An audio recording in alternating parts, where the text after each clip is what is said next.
You think I don't know what you did? I didn't do anything. Do you have any idea what you just did? People could have died because of you. I didn't mean to hurt anybody. I was trying to help her. Help? You almost cost that woman her life. Sit down and stay out of my way. All right, that's enough. Let's all take a breath. I'm already sitting. Blood dripped down her face as she sat on the cold hospital floor, begging for help. But instead of compassion, she got kicked out. A nurse, someone sworn to heal, looked at her skin and decided she wasn't worth saving. What this nurse didn't know, the woman's husband was on his way, and when he walked through those doors, everything changed. This isn't just a story about one night in an emergency room. It's about the invisible wounds we carry, the bias that kills, and the moment when silence finally breaks. What happened next shocked everyone in that hospital, and it's about to shock you too.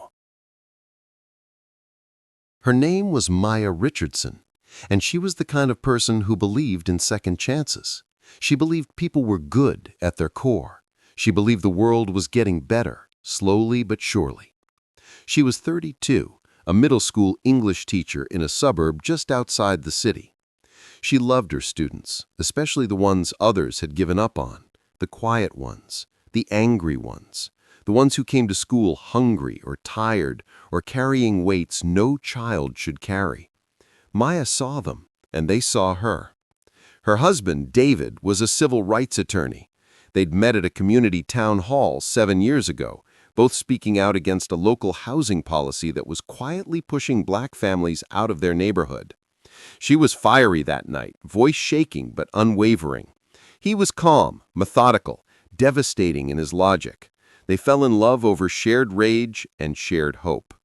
Tonight, they were supposed to be celebrating. It was their anniversary, 7 years of marriage, 10 years together. David had made reservations at the restaurant where they had their first date. Maya had bought a new dress, deep emerald green, the one that made her feel like herself. But life has a way of rewriting your plans. Maya had stayed late at school, cleaning up her classroom, putting up new posters for Black History Month. She was standing on a wobbly chair, reaching up to pin a photo of Maya Angelou to the bulletin board, when she lost her balance. She fell. Not far, just a few feet, but her temple caught the corner of her desk on the way down. The pain was sharp and immediate. Her vision blurred. When she touched her forehead, her fingers came away red. She sat on the floor for a moment, dazed, trying to assess the damage. The cut wasn't huge, but it was deep, bleeding more than she expected. She needed stitches, maybe a scan to make sure she didn't have a concussion. She called David. "Hey babe, I'm okay, but I had a little accident. I'm heading to the ER. Meet me there?" His voice was instant concern. "I'm on my way. Don't drive yourself. Call an Uber, okay?" "I will. I love you." "I love you too. I'll be there in 20 minutes. The Uber driver didn't say much, but he caught him glancing at her in the rearview mirror, worry creasing his face. She tried to smile to reassure him she was fine, but the throbbing in her head made it hard to focus. When they pulled up to County General Hospital, the fluorescent lights felt too bright. The automatic doors whooshed open, and she stepped inside. The waiting room was half full.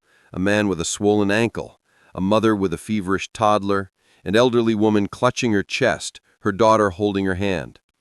Maya approached the front desk. The receptionist was young, looked tired, scrolling something on her phone. "Excuse me," Maya said softly. "I fell and hit my head. I think I need stitches." The receptionist glanced up barely. Her eyes flicked to the blood on her forehead, then back to her screen.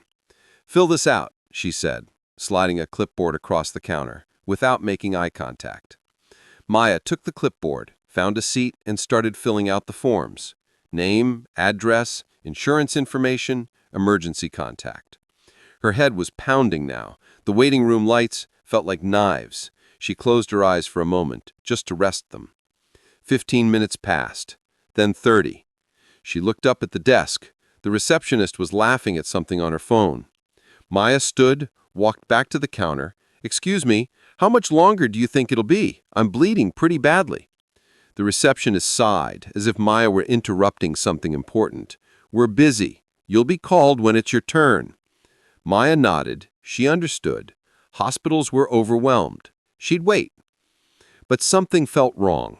Something she couldn't name yet. The elderly woman was taken back. Then the man with the ankle. Then a teenager who'd arrived after Maya, holding his wrist. Maya watched them disappear through the double doors, and she stayed in her seat, blood still seeping through the tissue pressed against her head. An hour passed. Maya's phone buzzed. "David, I'm here. Where are you?" She texted back, "Still in waiting room. Haven't been called yet." "What? You're bleeding. I'm coming in." He found her hunched in the plastic chair, tissue soaked through, a small red stain on her dress collar.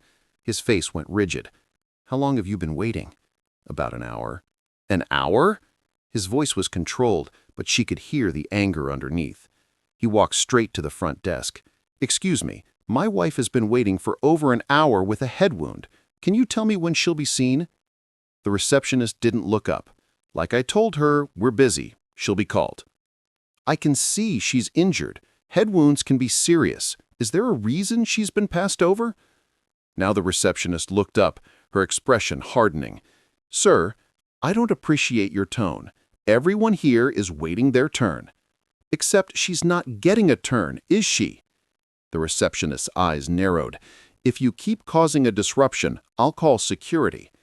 David opened his mouth to respond, but Maya touched his arm. "David, it's okay. Let's just wait." He looked at her, at the blood, at the exhaustion in her eyes, and slowly nodded, but his jaw was clenched. They sat together. He held her hand. Another 30 minutes. A white couple arrived, the woman holding her wrist. She checked in. 10 minutes later, her name was called. David stood up. "That woman just got here." Maya pulled him back down. "Maybe it's more serious." "More serious than a head injury?" She didn't have an answer. By now, Maya was starting to feel dizzy. The room tilted slightly when she stood. David noticed. "That's it. I'm getting someone." He walked through the double doors into the ER itself, ignoring the authorized personnel only sign. A nurse appeared almost immediately, a white woman in her 40s, blonde hair pulled back tight, face set in irritation. "Sir, you can't be back here. My wife has been waiting for almost 2 hours with a head wound. She's dizzy. She needs to be seen now." The nurse glanced toward the waiting room, saw Maya through the doorway. Her expression didn't change. "We're following protocol. She'll be called when a bed opens up." "A bed opened up 10 minutes ago. Someone who arrived after her was taken back." "That patient had a higher priority injury." "Higher priority than a head wound?" The nurse's voice went cold. "Sir, if you don't return to the waiting room, I will have you removed from this facility." David stared at her. "What's your name?" "That's none of your concern." "Actually, it is. I'm an attorney, and I'm going to need your name for the complaint I'm filing." The nurse's face flushed. "Security." 2 security guards appeared, one white, one black. The black guard's eyes flicked between David and the nurse, something unreadable in his expression. "This man is disrupting patient care," the nurse said. "I'm advocating for my wife, who you're refusing to treat." "Sir," the white guard said, "you need to come with us." "I'm not leaving without my wife being seen." "Then we'll escort you both out." Maya appeared in the doorway then, unsteady on her feet. "David, please, let's just go. We'll find another hospital." The nurse turned to her and for the first time spoke directly to Maya. "If you leave, you're leaving against medical advice. We're not responsible for what happens after that." "You're not responsible now," David said. The nurse ignored him, keeping her eyes on Maya. "You're bleeding, but it's not life-threatening. You can wait or you can leave. Your choice." Maya felt the room spin. She reached for the wall to steady herself. "She's about to pass out," David said, moving toward her. "She's fine," the nurse said. "She's being dramatic." The words hung in the air. Dramatic. Maya looked at the nurse, really looked at her, at the way her lip curled slightly, at the way she stood with her arms crossed, blocking the hallway like a barrier. And Maya understood. This wasn't about wait times. This wasn't about protocol. This was about her skin. "You think I'm faking this?" Maya said softly. "I think you can wait your turn like everyone else. I have been waiting, longer than everyone else. The nurse's expression didn't flicker. If you're not satisfied with your care, you can file a complaint with patient services. Now, I need you both to return to the waiting room or leave the premises. David's voice was shaking now. I'm calling the hospital administrator. Good luck reaching anyone at this hour. The black security guard shifted uncomfortably. Ma'am, he said to the nurse, maybe we should just get her checked out real quick. I'm the charge nurse tonight. I make the calls about who gets seen and when, and I'm telling you, she waits. Maya felt tears prick her eyes, not from pain, from the realization that she could die here, and this woman wouldn't care. Please, Maya said, and she hated how small her voice sounded. I'm a teacher. I just want to go home to my students tomorrow. Please. The nurse looked at her for a long moment. Then she pointed to the exit. Out, now, before I have you both arrested for trespassing. The white security guard stepped forward. Let's go, folks. David put his arm around Maya, supporting her weight. They walked back through the waiting room, every eye on them. The automatic doors closed behind them. Outside, under the harsh parking lot lights, Maya finally let herself cry.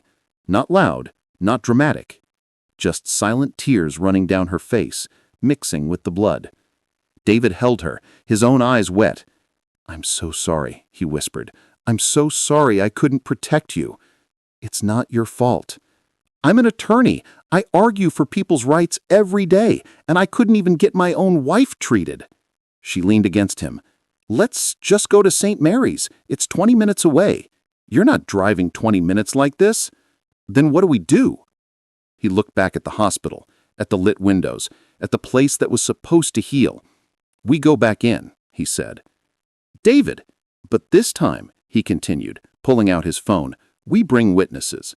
He started making calls, first to his law partner, then to a journalist friend, then to the local NAACP chapter president, then to his social media followers, all 30,000 of them. Within 15 minutes, 3 people arrived, then 5, then 10. David walked back to the entrance, Maya beside him, and now a growing crowd behind them.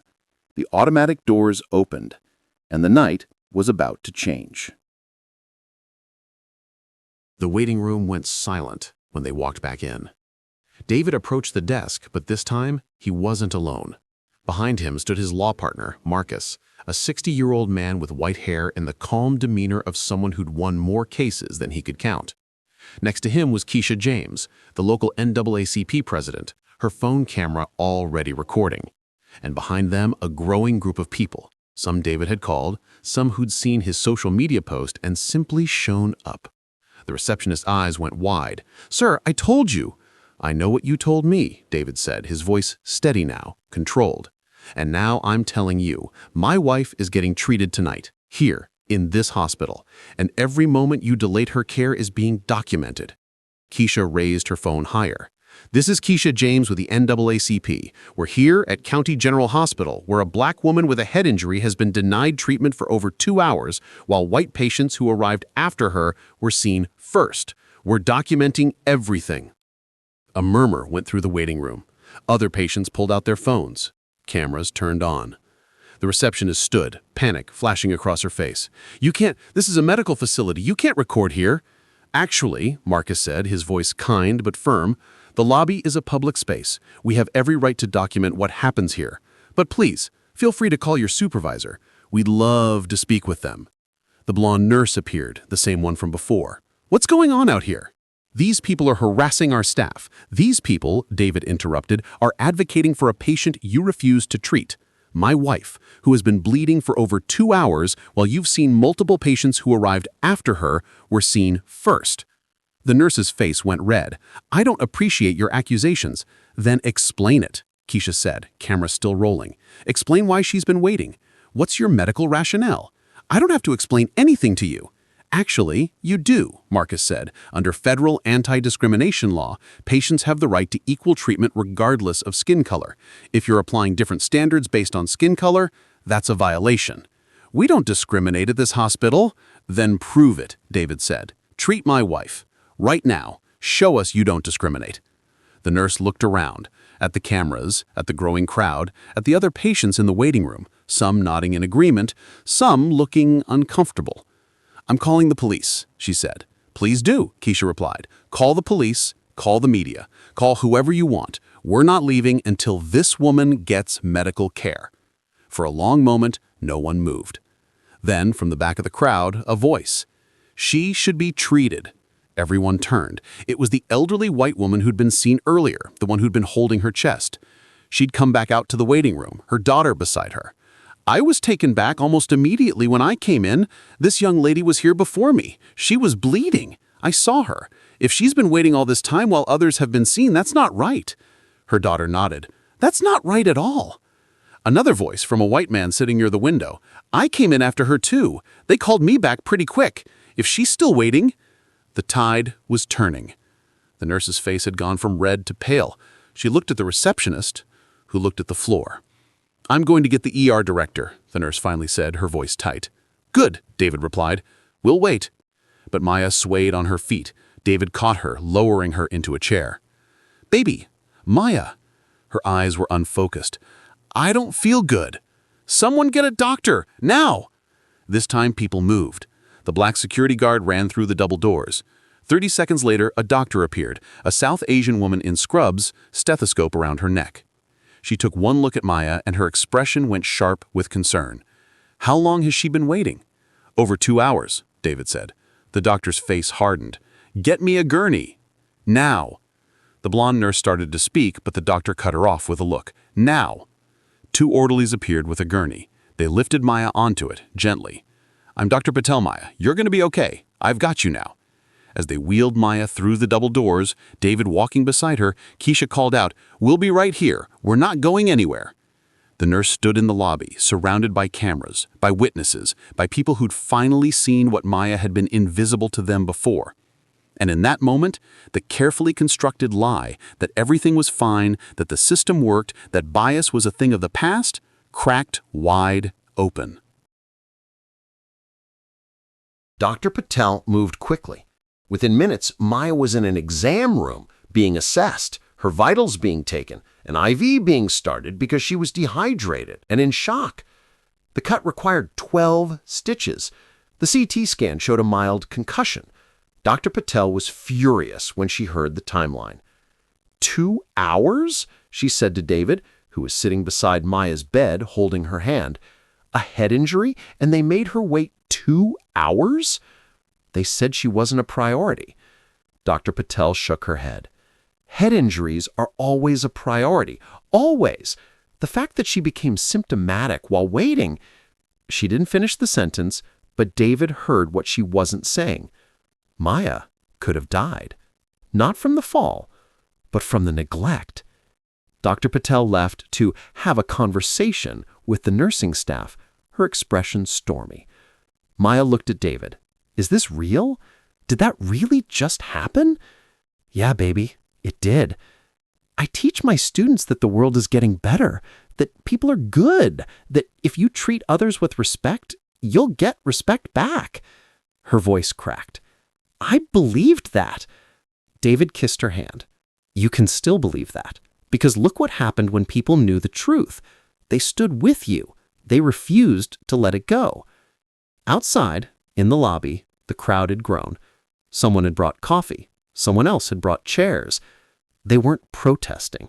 They were simply present, bearing witness.